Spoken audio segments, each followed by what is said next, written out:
شکریہ. میں اپنے تمام ساتھیوں کا شکریہ ادا کرتا ہوں کہ ایک مختصر نوٹس پہ آپ لوگ آئے ہیں. آج توقع تھی کہ یہ بجٹ پیش کریں گے، لیکن آپ کو پتہ ہے کہ ایسی کوئی مینیج نہیں ہو رہا. ایک طرف IMF کی شرائط ہیں، دوسری طرف ان کے اپنی الائنس کے اندر جو معاملات ہیں وہ آپ اس سے بخوبی واقف ہیں. سب سے پہلے تو ہم یہ سمجھتے ہیں کہ اس وقت یہ حکومت معاشی طور پر اس ملک کو انتہائی، جس طرح کہتے ہیں نا کہ انہوں نے معاشی طور پر اپنے عوام کا قتل عام کیا ہے. یعنی آپ دیکھیں کہ کاشتکار، انڈسٹریز جتنی بھی ہے ہماری انڈسٹریلسٹ اور مزدور طبقہ، تمام طبقے جو ہے نا اس وقت پریشان ہیں. صرف میں پنجاب کی بات کروں گا، کاشتکار کی جو ہمارے ساتھی وہ بھی ڈیٹیل میں بات کریں گے. یعنی جو سب سے بڑا ان کا کراپ ہے وہ گندم کا ہے، اور گندم کے ساتھ جو ہوا کہ ایک طرف تو اس کی قیمت کا تعین نہیں ہوا، جس کی وجہ سے کسان جو تھوڑا بہت اس کی توقع تھی کہ اس کو اچھی قیمت ملے گی، اور ہمارے وقت میں جب ہم نے اس کے لیے باقاعدہ ایک قیمت کا تعین کیا اور لازم کیا کہ ہم کسان سے گندم خریدیں گے، تو اس وقت کسان کو بہت زیادہ فائدہ اس کا ہوا. اور یہ گزشتہ جب سے PDM حکومت آئی ہے اس نے کوئی جو ہے نا گندم کی قیمت کا تعین نہیں کیا، اور اس کی وجہ سے گندم کے کسان جو اس کو نقصان ہوا ہے وہ 2.1 ٹریلین روپی جو اسٹیٹسٹک کے مطابق ہے. ایک قسم کسان کی کاشتکار جو سے متاثر ہوئی. اور پھر انٹرسٹنگ یہ ہے کہ ان کسانوں کو یہ بھی مجبور کیا ہے کہ وہ اپنا گندم باہر بیچ بھی نہیں سکتے، اپنا لیتا بھی نہیں ہے اور باہر بیچنا بھی مشکل ہے. جو آلو کے کسان ہیں ان کی تقریباً 80 سے لے کے 100 بلین اس کو نقصان ہوا. اس طرح جو کپاس کے کسان ہیں، جو کیلوں کے کسان ہیں، بیسک داروں پر رکھی بھی ہیں، سرگودا سے ان کو پورا ہے.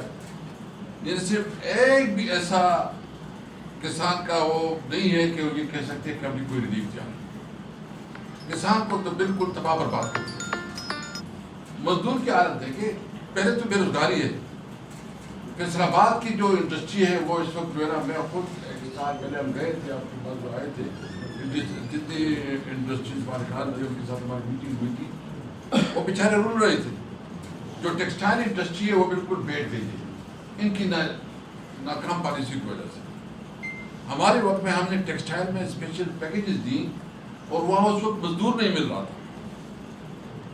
اور ابھی پوری پوزیشن دیکھ لیں کہ ادھر انڈسٹریز کی کیا پوزیشن ہے، جو ادھر CPEC کی انہوں نے انڈسٹری بنائی ہے اس کی کیا پوزیشن ہے. ساتھ ساتھ جو کینو، مطلب آپ پنجاب میں تو سب سے زیادہ جو ہے نا مطلب کینو پروڈیوسنگ صوبہ ہے، جو اس کی حالت ہے. تو کسان تباہ، انڈسٹریز تباہ، مزدور کے لیے روزگار نہیں، اور بجلی اتنی مہنگی کہ وہ ممکن نہیں ہے کہ آپ جو ہے نا ایک طرف کہتے ہیں کہ لوگ چوری کرتے ہیں، پھر آپ اتنی مہنگی بجلی دیتے ہیں کہ لوگوں کی اوقات ہی نہیں ہے کہ وہ پیمنٹ کریں. اچھے لوگ، شریف لوگ جو ہے نا وہ کر رہے ہیں. اور انٹرسٹنگلی آپ کی جو ملٹی نیشنل کمپنیاں ہیں، وہ ملٹی نیشنل کمپنیاں ملک چھوڑ کے جا تقریباً 90 سے 100 کے قریب جو ہے نا ملٹی نیشنل کمپنیاں ملک چھوڑ گئی ہیں، جس میں بڑے میں چند نام لیتا ہوں. یعنی فائبرز ہے، PNG ہے، شیل ہے، یاماہا ہے، ٹیلینار ہے، بائر ہے، اوبر کریم ہے. تو یہ انڈسٹری جو ہے نا، سیمن ہے. تو اس طرح ساری انڈسٹری جو ہے نا یہ ملک چھوڑ کے گئے. مجھے پتا یہ PDM کی حکومت ہمارے بارے میں جو انہوں نے نیریٹو بنائی تھی کہ جو اکانومی کو انہوں نے تباہ برباد کیا، ہم ایک ایسا مطلب شہباز پیٹے کہ شہباز پتہ نہیں کیا چیز ہے، وہ آئے گا اور سب کچھ بنائے گا اور بہت بڑی ترقی ہوگی. بتایا جائے اسٹیٹسٹکس سے کہ کتنی انویسٹمنٹ آئی ہے پاکستان میں، کتنی انویسٹمنٹ ہے. نمبر 1. نمبر 2، یہ بتایا جائے کہ اس وقت جو آپ کی مہنگائی کا جو شرح ہے اس وقت کیا ہے اور اس وقت کیا تھا. تقریباً یہ 100% سے زیادہ جو آپ پرسنٹیج بنائے نا اس کے سے زیادہ بنتا ہے. اسٹیٹسٹک دے دیں گے, میں اپنی بات مختصر کروں گا لیکن میں صرف اتنا کہتا ہوں. اور ساتھ ساتھ ظلم کیا ہے جس صوبے سے میں تعلق رکھ رہا ہوں, یہ ظلم اس کے ساتھ یہ کر رہے ہیں کہ یہ اپنی منمانی جو NFC میں جو شیئر ہے, جو NFC میں شیئر ہے, یعنی ہماری صوبے کی 1.59 بلین انہوں نے شارٹ فال ہے صرف NFC میں.